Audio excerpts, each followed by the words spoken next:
So this is the first episode of the Allen and Carey Chronicles. Mr. Allen, explain your setup to me and what you're trying to do. Well, this is an aquaponics farm. It's very small, but it's a test for a larger operation later. You have your fish tank, very small, but I'm only going to have small fish in here. Okay. The water comes out of here and goes into a circular filter. It makes the solids, or the fish poop comes down at the bottom. Yes, sir. And then in certain periods of time, I will undo this valve and it will drain out those solids. Okay. Then the water comes over here to a biological filter. And the beauty about this is this is the magic of the whole thing. Yes, sir. Explain Because magic. Explain the magic. water comes up here. When it gets to a certain level, it overflows into here. Okay. And there's a huge, a lot of microfibers in here. Okay. For the bacteria to grow on. And I was lucky enough that one of the Dallas Hydroponics, gave me a whole mat with it had all the microbes on it. Gotcha. So I have it in here with a lot of plastic media Okay. for the bacteria to grow on. All right. Then it comes from the bottom of here back into the sump tank. And now one of the things about hydroponics is that this is a smart man's farming operation. Okay. You got to have the sump tank size with the fish tank and the water that you're going to be using, or else you overflow everything. Yes, sir. But once you got it set up, there's not a lot of work to be done, except check, make sure the air hose are working and the pump's working, and you feed the fish. Yes, sir. And then the water comes out and it pumps.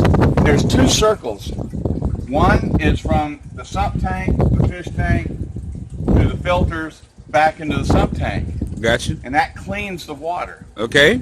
And then the sump tank also has another loop that comes out to the beds. These are called a Dutch bucket system. Okay. Water comes into these little trickle hoses and comes into where the plant is growing. And notice how they're underneath the clay balls. These are called clay expanded balls. And they're about $22 to $29,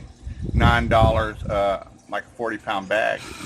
But it's real easy to work with, other than lava or rock. Rock is very heavy. These are very light. And notice how it's dry up on top here. Okay. That's so algae doesn't grow. And algae is an enemy of your system because it saps all the nutrients out of the water. And so the water comes down into the bucket to about right here.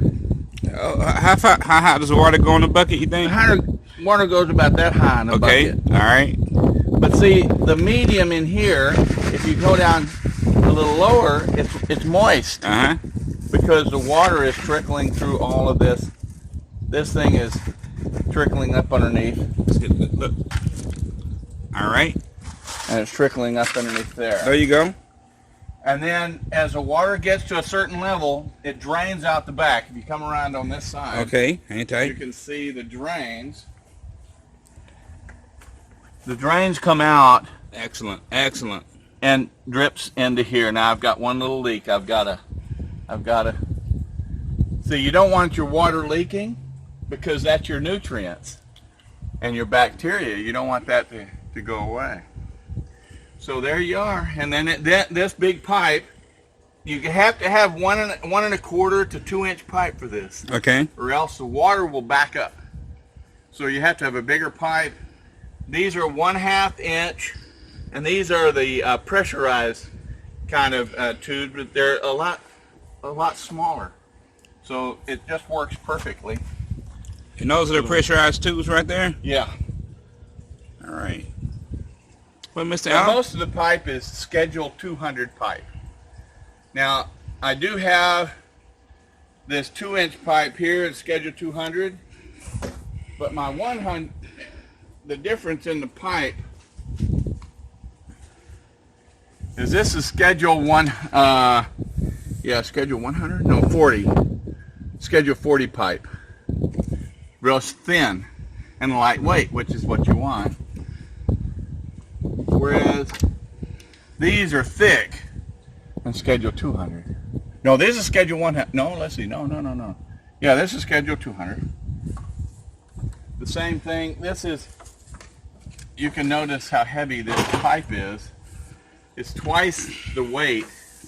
This is schedule 200 as well.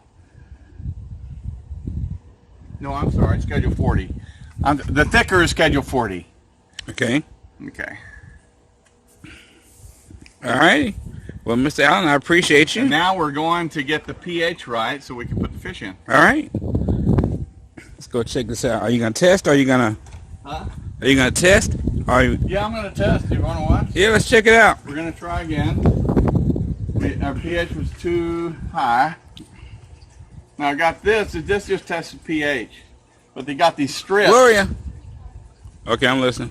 They got these strips that check everything, but all I need is to check the pH right now. Yeah, we're still too basic.